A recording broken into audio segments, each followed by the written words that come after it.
Jumapili hii tunakukaribisha kwenye ibada ya kurejesha nyota tarehe 8 mwezi huu wa 3 kwa ibada maalum ya maombi na urejesho.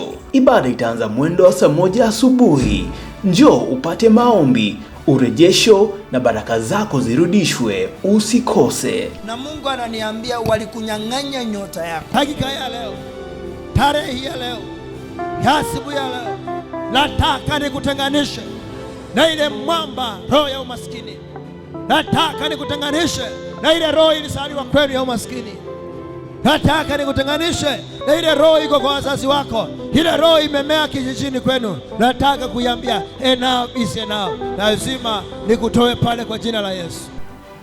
Basi mtazamaji, hapo mahali ulipo kwa runinga, naomba Mungu wa mbinguni akubariki. Mimi naitwa Prophet Steve. Ni kiongozi wa kanisa na ni mtumishi wa Mungu aliyejaa neema na upako wa Roho Mtakatifu. Unapoona nashuka na ndege hivi, unapoona maelfu ya watu, unapoona watu hapa vile wamejaa, luku vile watu wamenizunguka, mimi naitwa Prophet Steve Juma.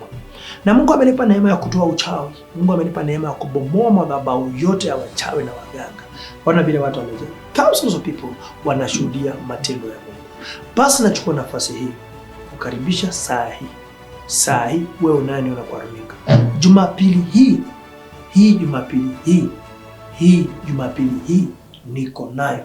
Nimekukaribisha katika ibada ya kurudisha nyota. Mungu amenizungumzia kuna watu 700